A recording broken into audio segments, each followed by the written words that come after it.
Good morning बच्चों। आज जो हम पढ़ने जा रहे हैं पहले पाठ का टॉपिक, उसका नाम है भाषाई संगठन तथा उनका वर्गीकरण, यानी लिंग्विस्टिक क्लासिफिकेशन एंड कंपोजिशन। तो जैसा हम जानते हैं कि भारत में अनेक भाषाएं बोली जाती हैं, लगभग 179 भाषाएं बोली जाती हैं और लगभग 544 बोलियां बोली जाती हैं। भाषा और बोली में अंतर ये है कि भाषा एक बृहद क्षेत्र में और बड़े पैमाने पर लोगों द्वारा बोली जाने वाली चीज़ है, और बोली का मतलब होता है कि एक लिमिटेड एरिया में, एक सीमित क्षेत्र में कुछ लोग जब उस भाषा का इस्तेमाल करते हैं तो उसको कहते हैं बोली।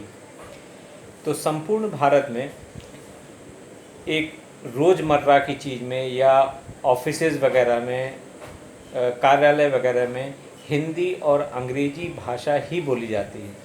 लेकिन भारतीय संविधान में आर्टिकल 343 में हिंदी को राजभाषा का दर्जा दिया गया है। राष्ट्रभाषा नहीं, राजभाषा का दर्जा दिया गया है। इसके साथ साथ लगभग 22 भाषाएं हैं जो कि संविधान में अनुसूचित किया गया है, उसको शेड्यूल्ड किया गया है 22 भाषाओं को।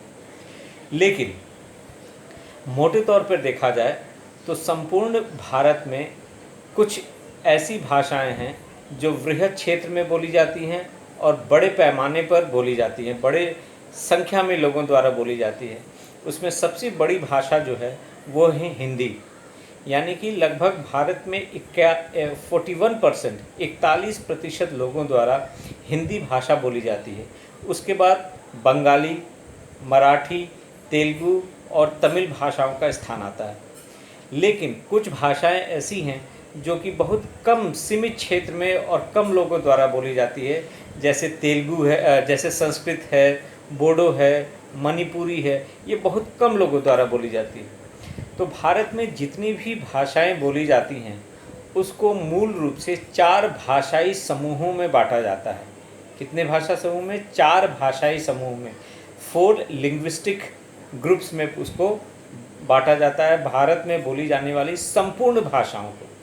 तो पहला जो समूह है उसका नाम है हिंदी आर्य भाषा समूह या हिंदी इंडो आर्य भाषा समूह, जो कि ये इस समूह में बहुत सारी भाषाएं हैं और संपूर्ण भारत में लगभग 73% लोग इसी भाषा का इस्तेमाल करते हैं, इसी भाषा समूह का इस्तेमाल करते हैं।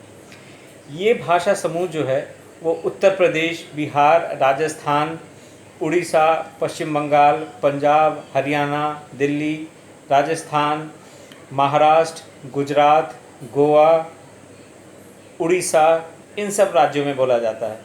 और इन सब राज्यों में कौन सी भाषा इसके अंतर्गत आती हैं? वो है हिंदी है, संस्कृत है, पाली है, मैथिली है, मराठी है, गुजराती है, पंजाबी और बंगाली। ये सब भाषाएं जो हैं, मारवाड़ी, ये सब भाषाएं किस में आती है? हिंदी आर्य भाषा समूह के अंतर्गत आती हैं। पहला समूह ये है। दूसरा समूह जो है उसको द्रविड़ भाषा समूह कहते हैं। क्या कहते हैं? द्रविड़ भाषा समूह। ये भाषा समूह जो है वो मूल रूप से दक्षिण भारत के जो राज्य हैं, जैसे केरल है, कर्नाटक, तमिलनाडु, आंध्र प्रदेश, इन सब राज्यों में ये बोली जाती है।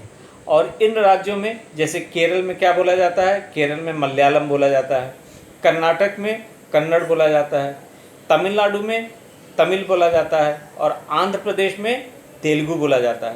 तो ये सब जो चारों भाषाएं हैं, चारों राज्यों की 4 भाषाएं, वो उन भाषा को क्या बोला जाता है? द्रविड़ भाषा समूह बोला जाता है। उसके बाद अगला वीडियो।